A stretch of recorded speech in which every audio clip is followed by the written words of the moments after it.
اللعين الرجيم بسم الله الرحمن الرحيم وبه نستعين وهو خير المعين.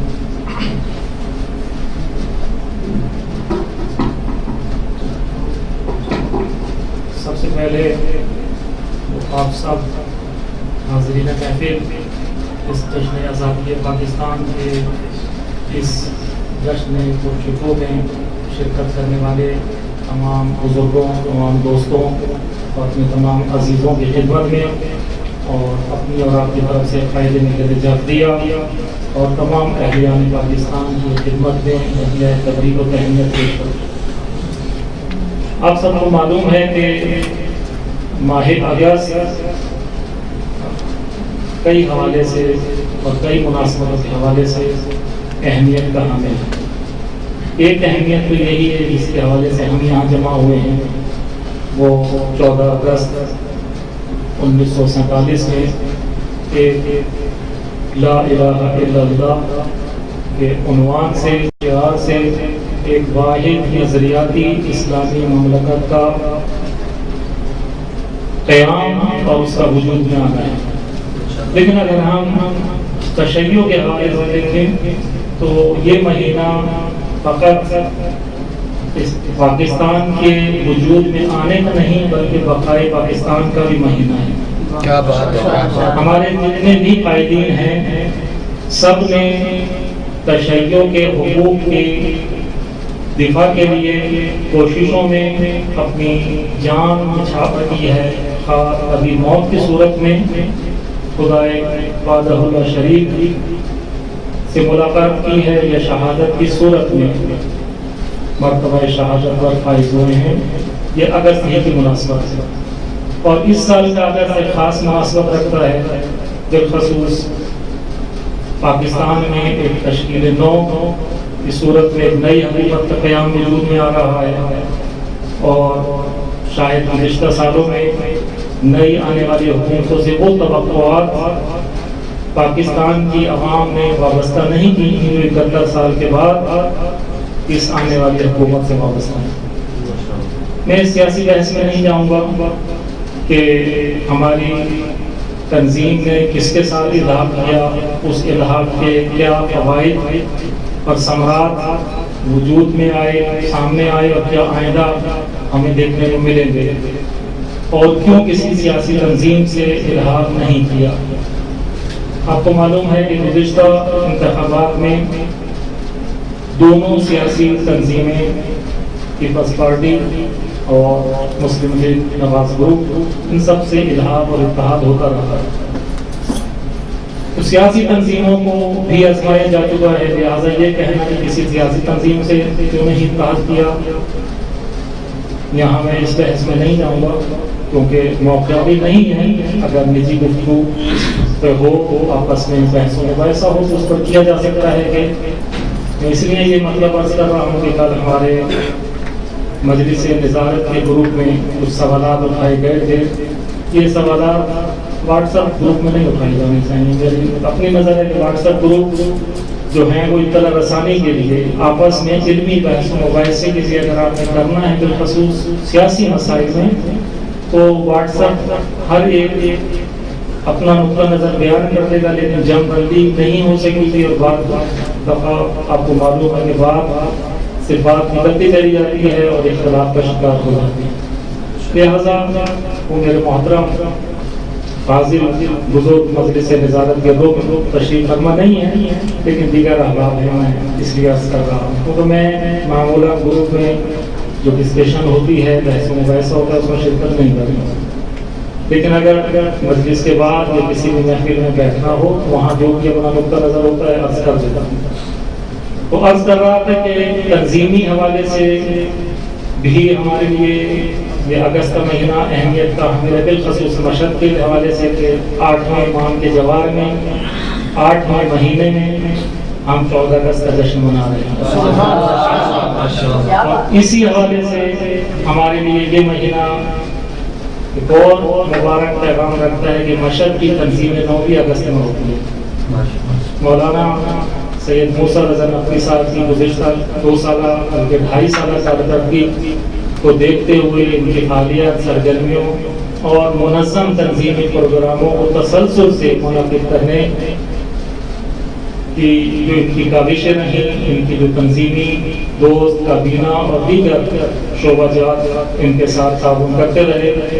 اس کو دیکھتے ہوئے قائد نگر جعفریہ مشہد مقدس تشریف لائے تو ان کی خدمت میں بھی عرض کیا اور مجلس نظارت میں بھی اس مسئلے کو رکھا اور الحمدللہ آئندہ 2 سالوں کے لیے بھی مولانا موصوف کی تمدید ہو گئی۔ ابھی تک مشہد میں اس طرح کی صورتحال رسمی تنظیمی انداز میں نہیں رہی کہ کسی مدیر اور نمائندہ قائد کی تمدید تنظیمی انداز میں ہوئی۔ میں اس لیے کہہ رہا ہوں کہ بعض غیر تنظیمی انداز سے بعض کا مدت مسئولیت مدیریت 4-5 سال بھی چلتا رہا ہے۔ کوئی یہ کہے کہ فلاں 5 سال تھے تو وہ غیر تنظیمی انداز میں تنظیم اس وقت فعال نہیں تھی،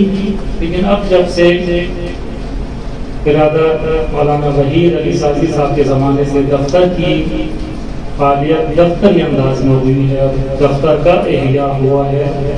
تو یہ بہرحال خوش آئند ہے۔ اور ساتھ دوسرا تنظیمی سیٹ اپ ہمارا مجلس نظارت کا ہے کہ اس کی بھی تشکیل نو ہوئی ہے۔ دونوں کے لیے کل ہی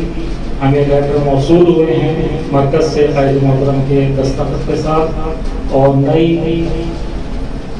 سابقہ اور جدید افراد پر مشتمل مجلس نظارت بھی وجود میں آ چکی ہے۔ تو یہ ایک تنظیمی صفحہ کا تسلسل ہے۔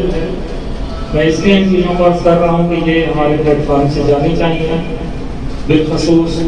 جب پاکستان کی ہم جشن آزادی کا جشن مناتے ہیں، محبان وطن یہاں جمع ہوتے ہیں،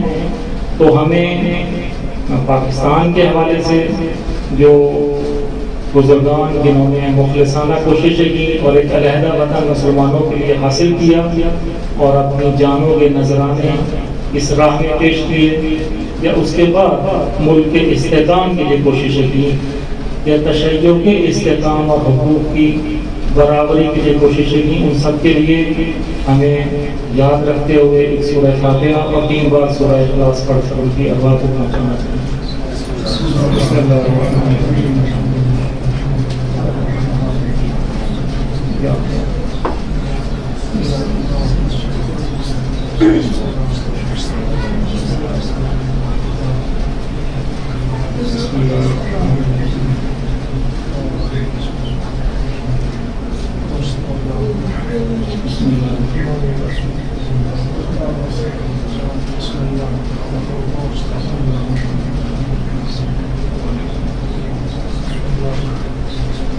محمد وعلی محمد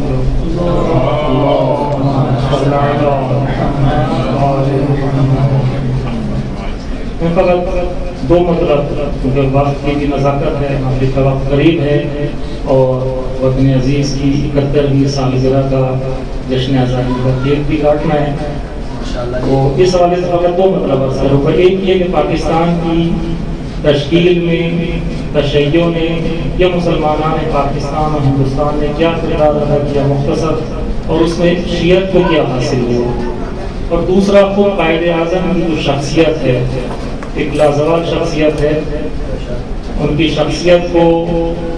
جو ہے گرانے کے لیے، پست کرنے کے لیے ان کو سیکولر لائق یا ایک لادین شخص کے طور پر پیش کیا جاتا ہے، اور اس کے لیے معیار ان کی ظاہری شکل و صورت کو بنایا جاتا ہے کہ ان کے چہرے پر داڑھی نہیں ہوتی۔ کسی بھی شخص کے افکار و نظریات کو اگر ہم نے پرکھنا ہو تو اس کے بیانات سے پرکھا جاتا ہے، نہ کہ اس کی ظاہری شکل و صورت سے۔ اس کے عمل و کردار سے ہم پرکھتے ہیں کہ اس کا عمل و کردار، اس کا قول و گفتار کیا ہے۔ تو اس حوالے سے قائد اعظم کے باوجود بھی کہ تشکیل پاکستان 14 اگست 1947 کے بعد 1 سال سے زائد عرصہ ان کو نہیں ملا اس وقت ملک میں خدمت کرنے کا۔ 11 ستمبر 1948 کو دار فانی کی طرف کوچ کر گئے، جو بھی اس کے اسباب رہے، جس طریقے سے بھی اس دنیا سے جانے کے اسباب ان کے فراہم ہوئے، وہ ابھی تک تشنا پہلو ہیں کہ جن سے پردہ نہیں اٹھایا گیا کہ ان کی موت تبھی واقع ہوئی، یا اس میں بھی کوئی بے شک دوانیاں تھیں اور ان کو راستے سے ہٹانے کے لیے یہ کام انجام دیا۔ لیکن ہم دیکھتے ہیں کہ 1 سال سے بھی کم عرصہ جو انہوں نے مختلف جگہ دورہ جاتے ہیں. کچھ عرصہ آخری میں بیماری کا ہے جس میں ہم کو ڈاکٹروں نے آرام کرنے کا مشورہ دیا. وہ امریکہ کے نزدیک زیارت کے مقام پر چرما جو ہے آرام کرنے کے لیے خوش آب و ہوا یا ایسے علاقے میں جو کراچی کی آب و ہوا ان کے لیے مناسب نہیں تھی, وہ یہاں مناسب وقت ہوا. اس 1 سال سے بھی کم عرصے میں اگر ہم کے بیانات دیکھیں تو ان میں لاتعداد بیانات ایسے ہیں کہ جن میں اسلام و قرآن و پیغمبر اکرم کی سیرت کے حوالے سے انہوں نے گفتگو فرمائی ہے. اور پاکستان کے قیام اور اس کی تشکیل کا مقصد یہ فقط مسلمانوں کے لیے ایک الگ ملک کا حصول نہیں بلکہ مسلمانوں کو آزاد اسلامی مملکت کا فراہم کرنا ہے. یہ نہیں تھا کہ ہندوستان میں مسلمان آزاد نہیں تھے یا ان کے لیے جو ہے آزادی سے زندگی گزارنا مشکل تھا, بلکہ اسلامی حوالے سے ان کے لیے بہت مشکلات تھیں. جو قائد اعظم یا دیگر قائدین پاکستان کے مطمع نظر تھا وہ ایک ایسی اسلامی رفاہی مملکت کا قیام تھا کہ جہاں مسلمان نہ فقط آزادی کے ساتھ زندگی گزار سکیں بلکہ آزادی کے ساتھ اسلامی طرز زندگی اپنا سکیں, اور ان کے حکمران اور اوپر سے لے کر نیچے تک کا جو ایک سسٹم ہے, ایک نظام ہے, وہ اسلامی بنیادوں پر استوار ہو. یہ ایک ان کی فکر تھی کہ جو ابھی تک پروان نہیں چڑھ سکی ہے. آپ دیکھتے ہیں کہ ہم 71واں جشن آزادی منا رہے ہیں اور قائد اعظم کی رحلت کو تقریباً 70 سال ہو چکے ہیں, لیکن ان 70 سالوں میں کوئی ایک بھی حکمران اس طرح کا نہیں آیا کہ جس نے پاکستان میں واقعہ اسلامی نظام کے نافذ کرنے کے لیے کوششیں کی. اگرچہ آئین میں اگر ہم دیکھیں تو سب سے زیادہ جو مشہور آئین ہے جس پر تمام جو اداروں نے, پارلیمنٹ نے, سینٹ نے اتفاق کیا اور جو اب تک پاکستان میں نافذ العمل ہے, وہ 1973 کا آئین ہے کہ جو جناب ذوالفقار علی بھٹو کی کوششوں سے جو ہے پارلیمنٹ سے تصویب ہوا اور آج تک وہی نافذ العمل ہے. اور ایسا آئین ہے کہ اگر کبھی بھی آئین میں تبدیلی کی بات ہوتی ہے, کسی کمی یا اضافے کی بات ہوتی ہے, تو تمام سیاسی و مذہبی دھڑے, احزاب, مکاتب فکر 1973 کے آئین کو باقی رکھنے کی بات کرتے ہیں کہ اس آئین کو نہ چھیڑا جائے. تو ہم دیکھتے ہیں کہ ایک ایسا آئین پاکستان میں تشکیل پایا. اس سے پہلے 1962 میں آئینی مسلم آئینی قوانین کے نام سے جو ہے قانون پاس ہوا, سامنے آیا. اس میں بہت سارے سکم تھے,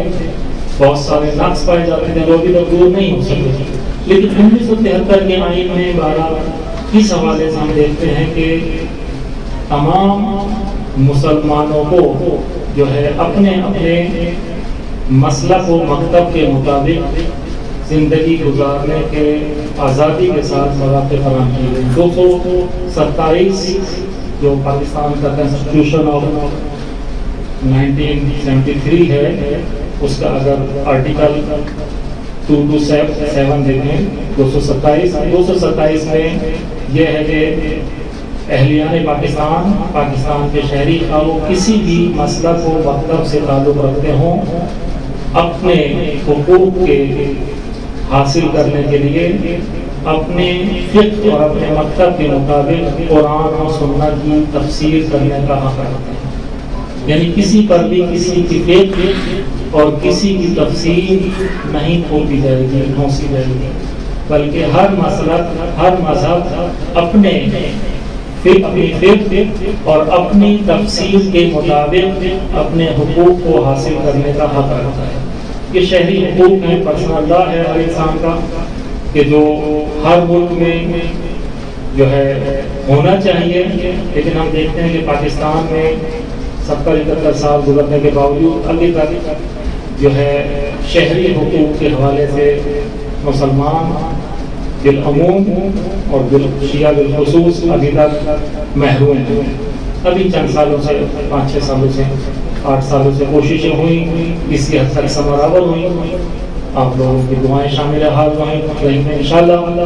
نتیجہ خیز ہوں گی اور شیعہ اپنے حقوق کو قانونی طریقے سے حاصل کر سکیں گے. لیکن ابھی تک قانونی مشکلات ہیں. کیونکہ قانون ساز ادارہ آپ کو معلوم ہے کہ کسی بھی ملک کا پارلیمنٹ ہے، اور ہمارے ملک کی پارلیمنٹ قانون سازی سے زیادہ آپس کے رائے جھگڑے اور ایک دوسرے کے خلاف تحریک التوا یا تحریک استحزاء یا دوسری تحریک پیش کرنے کے علاوہ ان کو اس سے وہ نہیں ہوگا کہ ملک میں اسلامی قوانین کے حوالے سے بھی ہماری بھی ذمہ داریاں ہیں۔ مختلف پوسٹ آپ کے سامنے آتی رہتی ہیں واٹس ایپ پہ، اگر پڑھتے ہوں تفصیل سے تو پچھلے دنوں بھی ایک قانون سازی کے حوالے سے آئی ہے کہ پارلیمنٹ کا اصل کام کیا ہے۔ پارلیمنٹ کا اصل کام قانون سازی ہے، کیونکہ پارلیمنٹ اگر ہم عربی کے لحاظ سے دیکھیں تو اس کو قوہ مقننہ کہا جاتا ہے، یعنی مقننہ قانون ساز ادارہ، اس میں قانون پاس کر کے سینٹ میں دینا ہے، اور سینٹ سے قانون جانا ہے یا اس سے پہلے اسلامی نظریاتی کونسل ہے کہ وہ قانون کو پاس کر کے پارلیمنٹ میں دے گی، تاکہ اسلامی حوالے سے جو قوانین مختلف مکاتب فکر کے لیے ان میں اختلاف رائے ہو سکتا ہے تو ہر ایک کے حوالے سے اس میں نقطہ نظر موجود ہو۔ فرق ہے کہ ابھی تک ہم قانون سازی کے حوالے سے بہت پیچھے ہیں، اور 73 کے آئین پر ہی عمل ہو رہا ہے۔ 1973 کے حوالے سے اگر آپ دیکھیں تو اب تک غالباً کتنے سال ہو چکے ہیں؟ 35 سال۔ 35 سال میں ہم نے کوئی خاص پیش رفت نہیں کی ہے آئین سازی اور قانون سازی کے حوالے سے، یعنی 1973 کے بعد سے پارلیمنٹ فقط آپس کی ایک دوسرے کے دست و گربہ ہونے کے کوئی خاص عملی کام نہیں کر سکتی۔ امید ہے کہ آئندہ آنے والے پارلیمنٹ میں جو موجود افراد ہیں وہ پاکستان کی عوام کے لیے کوئی ایسا جو ہے پرسنل لا، شہری حقوق اور اس کے علاوہ دوسرے قوانین پیش کر سکیں۔ وقت کی رضاکت ہے، دوست بھی اشارہ کر رہے ہیں، میں حرمین کو بہت زیادہ ہے لیکن صرف 2 یا 3 پر مطابق قائد اعظم کے پیش کر کے اپنی گفتگو کو ختم کروں گا۔ ایک جو فرمان ہے وہ ہے 1947 سے مربوط قائد اعظم محمد علی جناح کے۔ معلوم ہے کہ جب 1947 میں ایسٹ انڈیا کمپنی کی طولانی تاریخ ہے، 1857 میں ہندوستان پر آ کر میں ایسٹ انڈیا کمپنی کے نام سے برٹش قابض ہوئے، اور وہاں جو طویل عرصے سے ایک مسلمان حکمرانی کا دور چلا آ رہا تھا انہوں نے اس کو نابود کیا۔ یہ پورا ایک سازشی جال ہے۔ اگر ایسٹ انڈیا کمپنی کے وہ دیکھیں تو وہ فقط ہندوستان میں نہیں ہے، انہوں نے ایران میں بھی اپنے قدم جمانے کی کوشش کی تھی۔ یہ مرزا کوچہ خان، جن کا مرزا کوچہ خان کے میدان کا مجسمہ بھی لگا ہوا ہے، انہوں نے ان کے ساتھ جو ہے ضرورت آزمائی کی اور ان کو جو ہے یہاں قدم نہیں جمانے کی۔ لیکن ہندوستان میں طویل عرصے تک تقریباً 90 سال 1857 سے لے کر 1947 تک تقریباً 90 سال کے عرصے تک ایسٹ انڈیا کمپنی نے وہاں اپنے وائسرائے مقرر کیے اور وہاں مسلمانوں اور ہندوؤں دونوں کو دبا کے رکھا، اور ہندوؤں کو کسی حد تک آزادی دیتے تھے یا منصب اور عہدے دیتے تھے کہ انہیں پتہ تھا کہ ہندوؤں کے اندر وہ بلبلہ جہاد و آزادی موجود نہیں ہے جو مسلمانوں میں پایا جاتا ہے۔ مسلمانوں کو اگر ہم ذرا سی بھی آزادی اور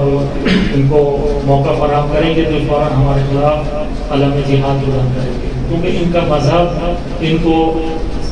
جہاد کی تعلیم دیتا ہے۔ اگر اس زمانے کے دیکھیں تو ان کی کوشش یہی تھی کہ حتیٰ کہ مدارس و مکاتب جو دینی حوالے سے کاوش کر رہے ہیں ان کو بھی بند کر دیا جائے۔ دیوبند جیسا مدرسے پر بھی انہوں نے کوشش کی کہ پابندی لگائی جائے، بند کر دیا جائے۔ جو شخص بانی تھا اس پر اتنا دباؤ ڈالا کہ اس نے جو ہے اس کی معاونت سے ہاتھ اٹھا لیا، پھر وہاں کے مقامی غریب اور متوسط طبقے کے لوگوں نے اس کی کو آگے چلایا۔ پھر اس کے مقابلے میں آپ کو معلوم ہے کہ علی گڑھ کی جو یونیورسٹی ہے سر سید احمد خان کے حوالے سے وہ دیوبند کے مقابلے میں لائی گئی۔ یہ پوری طولانی تاریخ ہے، میں نے کچھ مطالعہ کیا ہے لیکن وقت کی بھی نزاکت ہے، اور یہ تاریخ ایسی تلخ ہے کہ اس میں بعض دفعہ شاید سید احمد خان جن کو سر سید کا لقب بھی سر کا انگریزوں نے دیا ہے، کیونکہ روشن فکر کے طور پر سامنے آئے اور کہا کہ مسلمان ہند کو اگر وہاں اہم مناصب پر فائز ہونا ہے، اعلیٰ مقامات تک جانا ہے، تو فقط مکتب کی تعلیم حاصل نہ کریں بلکہ مشنری اسکولز میں انگلش بھی سیکھیں، انگریزی زبان بھی ان کو آنی چاہیے۔ میں اب اس میں نہیں جاؤں گا کہ وہ مسلمان ہند کے لیے مخلص تھے یا انگریزوں کے اعلی کار تھے، کیونکہ اس کے لیے بھی دونوں نظریے ہیں اور ایک تحقیق طلب موضوع ہے کہ سید احمد خان اعلی کار تھے، مسلمانوں کے درمیان پھوٹ ڈالنا چاہتے تھے، یا مخلص تھے اور پڑھے لکھے لوگوں اور مسلمانوں کا ایک ایسا جو ہے طبقہ تیار کرنا چاہتے تھے کہ جو علیحدہ ملک کے قیام کے لیے کوشش کر سکے۔ کیونکہ ہم دیکھتے ہیں کہ قائد اعظم بھی باقی جو آئے ہیں وہ ہندوستان کے تعلیم یافتہ نہیں ہیں، بلکہ برطانیہ سے وکالت اور لا کی تعلیم حاصل کر کے آئے ہیں، کیونکہ لا کے طالب علم کے پیشہ بیرسٹر تھے، اس لیے یہ قانونی پیچیدگیوں کو جانتے تھے، اور اس لیے انہوں نے جب آئے ہیں اور پہلے سے 30 دسمبر 1906 میں آل انڈیا مسلم لیگ کی جب بنیاد ڈلی تو قائد اعظم یہاں سے بہت پہلے مسلمان یہ کام شروع کر چکے تھے، لیکن آنے کے بعد یہ آل انڈیا مسلم لیگ کا سہرا قائد اعظم کے سر پر فرماتا ہے۔ اور ابھی تک ہم جب جشن آزادی کا ذکر کرتے ہیں، 14 اگست کا جشن مناتے ہیں، تو قائد اعظم کو سارے فہرست کرتے ہیں، کیونکہ قائد اعظم ایک جو ہے پڑھے لکھے قانون دان شخص تھے، اور وہ جانتے تھے کہ ایک ملک کو اگر حاصل کرنا ہے تو کس انداز سے ہمیں حاصل کرنا ہے۔ اذان شروع ہو گئی ہے، تو میں صرف ایک بس بیان پر اکتفا کرتا ہوں کہ قائد اعظم نے 1947 کو جب انتقال اقتدار کا موقع آیا، آپ کو معلوم ہے کہ ایسٹ انڈیا کمپنی کے ذریعے 14 اگست 1947 کو پاکستان کو استقلال کا پروانہ دیا گیا، اور 15 اگست 1947 کو اگلے دن ہی ہندوستان کو آزادی کا پروانہ دیا گیا، یعنی ایک دن کے فاصلے سے ہی دونوں آزاد ہوئے ہیں۔ ابھی بھی بحث چل رہی ہے کہ پاکستان بھی 14 کو ہوا ہے یا 15 کو ہی ہوا ہے، کیونکہ دونوں کو پروانہ ایک ساتھ ہی دیا گیا، اگر ہندوستان 15 کو ہوا ہے تو پاکستان بھی 15 کو الگ قاعدہ ہونا چاہیے، ایسا نہیں کہ ایک کو ایک دن دے دوسرے کو دن، لیکن بہرحال ہماری تاریخ بھی 14 اگست کے حوالے سے ہے، 14 کے ماننے والے ہیں، اس لیے ہم اسی دن کو باقی رکھیں گے۔ تو جب یہ 1947 میں انتقال اقتدار کا موقع آیا اور برطانیہ کی نمائندگی میں لارڈ ماؤنٹ بیٹن جو وائسرائے تھا اس نے تقریر کی، تو قائد اعظم کو ایک نصیحت کرنے کے انداز میں کہتا ہے کہ میں امید کرتا ہوں کہ پاکستان میں اقلیتوں کے ساتھ، کیونکہ پاکستان میں اقلیتیں تھیں، ہندو بھی کافی رہ گئے تھے اور عیسائی اور یہودی اور سکھ بھی تھے، تو کہتا ہے کہ اقلیت کے ساتھ ویسا ہی سلوک ہوگا جیسا اور ویسے ہی اصول پیش نظر رکھے جائیں گے جن کی مثالیں اکبر اعظم کے دور میں ملتی ہیں، یعنی اکبر اعظم کا دور اس کے لیے مسلمان حکمران کے حوالے سے مثالی دور تھا۔ تو قائد اعظم نے برجستہ جواب میں فرمایا کہ وہ رواداری اور خیر سگالی جو شہنشاہ اکبر نے غیر مسلموں کے حق میں برتی کوئی نئی بات نہیں ہے، یہ تو مسلمانوں کی 13 صدی قبل کی روایت ہے، جب پیغمبر اسلام حضرت محمد صلی اللہ علیہ وسلم یہودیوں اور عیسائیوں پر فتح حاصل کرنے کے بعد ان کے ساتھ نہ صرف انصاف بلکہ فیاضی کا برتاؤ ہوا۔ مسلمانوں کی ساری تاریخ اس قسم کے واقعات سے بھری پڑی ہے۔ ہم پاکستانی حضرت محمد صلی اللہ علیہ وسلم کی تعلیمات کی روشنی میں ہی پاکستان کا نظام چلائیں گے۔ یہ ایک فرمان ہے، میں انتخاب کر کے 6 فرمان لایا تھا، آخری فرمان جو ان کی آخری امید ہے وہ بھی پڑھ دیتا ہوں۔ آخری جب بستر بیماری پر ہیں تو فرماتے ہیں قائد اعظم محمد علی جناح کہ میں نے بہت دنیا دیکھ لی، اللہ تعالیٰ نے عزت، دولت، شہرت کی بے حساب دی، اب میری زندگی کی ایک ہی تمنا ہے کہ مسلمانوں کو باوقار و سربلند دیکھوں۔ میری خواہش ہے کہ جب مروں تو میرا دل گواہی دے کہ جناح نے اللہ کے دین اسلام سے خیانت اور پیغمبر اسلام حضرت محمد کی امت سے غداری نہیں کی ہے، مسلمانوں کی آزادی، تنظیم، اتحاد اور مدافعت میں اپنا کردار ٹھیک ادا کیا ہے۔ اور میرا اللہ کہے کہ اے میرے بندے بے شک تو مسلمان پیدا ہوا اور بے شک تو مسلمان. یہ قرآن کی تعلیمات ہیں